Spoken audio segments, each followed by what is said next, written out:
The afternoon sun poured over Maplewood Lane, casting long shadows across freshly mowed lawns and picket fences that seemed pulled from a picture-perfect postcard. In the middle of it all, Marcus Green knelt in the narrow strip of grass beside his small but tidy beige house, a screwdriver in one hand and a bundle of tangled wires in the other. He was dressed casually, faded jeans, a navy hoodie with the sleeves pushed up, and his brow glistened with sweat from the late spring heat. The internet outage had started early that morning, right in the middle of him sending an important proposal to a client. As a freelance IT consultant, Marcus's work depended on a steady connection.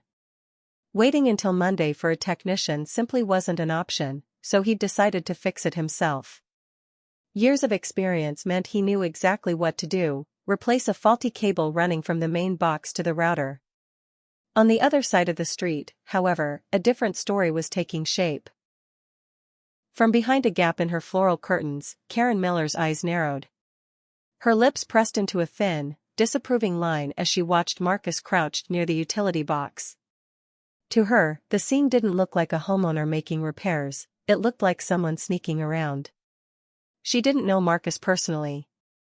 He had moved in just 3 weeks earlier, hauling boxes in alone and waving politely to passing neighbors.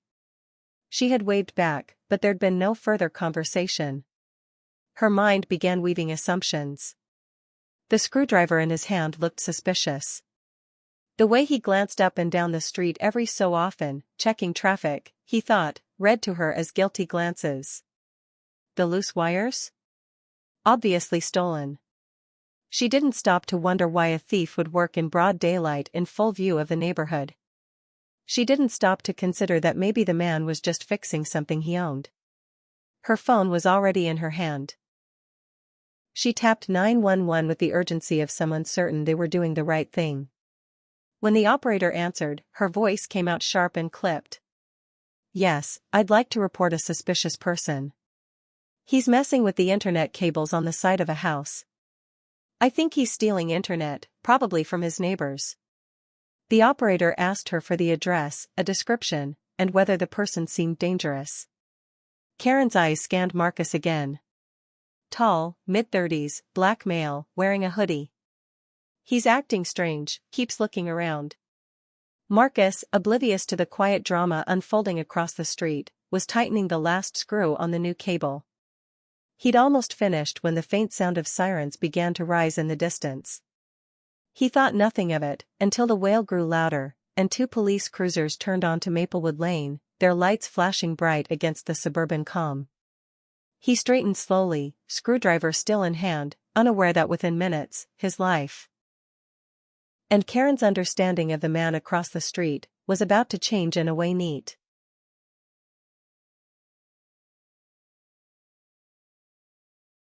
The faint wail of sirens grew louder, bouncing off the neat rows of houses like a warning. Marcus looked up from the tangle of cables, his screwdriver still in hand, as 2 police cruisers rounded the corner and slowed to a stop directly in front of his driveway. Blue and red lights spun in the late afternoon sun, painting the street in flashes of color. Marcus's brow furrowed. He'd lived in enough neighborhoods to know what that sound usually meant, but never had he expected it to be for him. He glanced around, half expecting to see a speeding driver or a domestic argument spilling into the street. But both cars stopped right in front of him.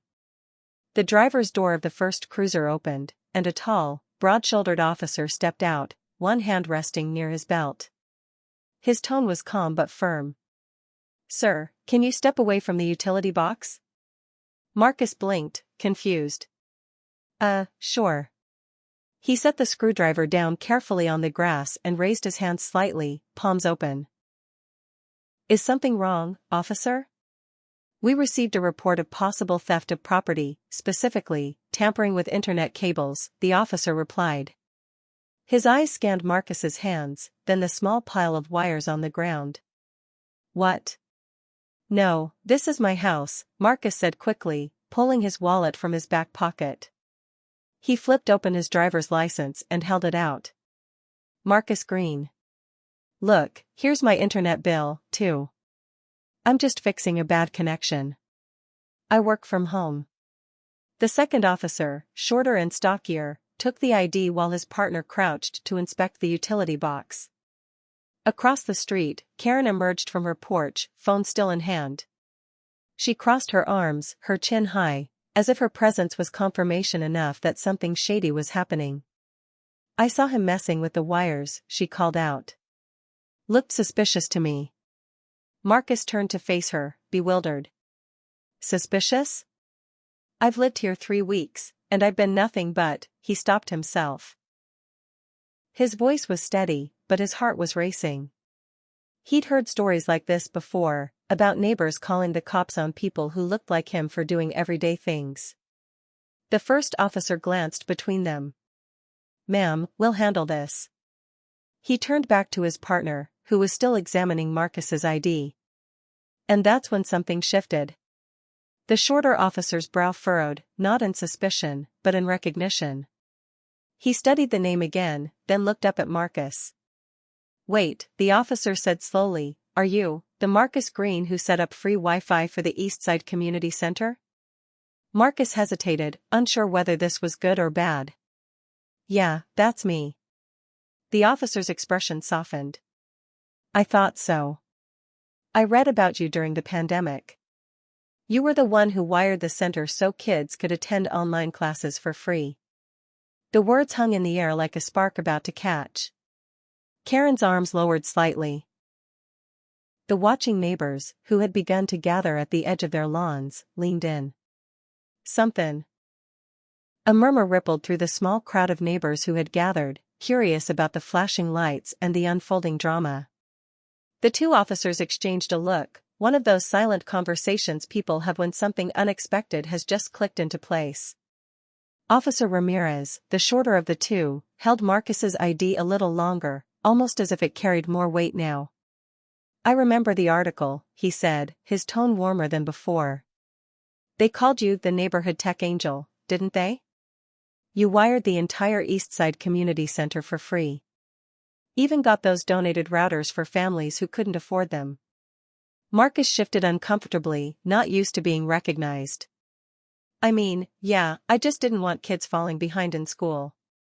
A lot of families were struggling during lockdown." Karen, still standing stiffly on her porch, frowned in confusion. She wasn't sure if she'd heard right. "Wait, what are you talking about?" she asked, her voice less confident now. Ramirez turned to her.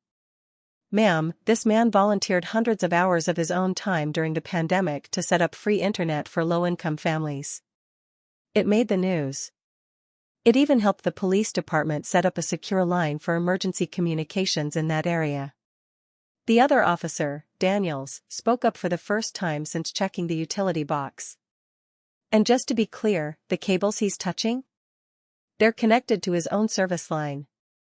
Not yours, not anyone else's." Marcus let out a breath he didn't realize he'd been holding. The knot in his chest loosened just slightly, though his hands still trembled a bit from the sudden confrontation. Karen's mouth opened, then closed. She looked around and realized several neighbors were watching her, not with admiration, but with a quiet judgment that stung more than she wanted to admit.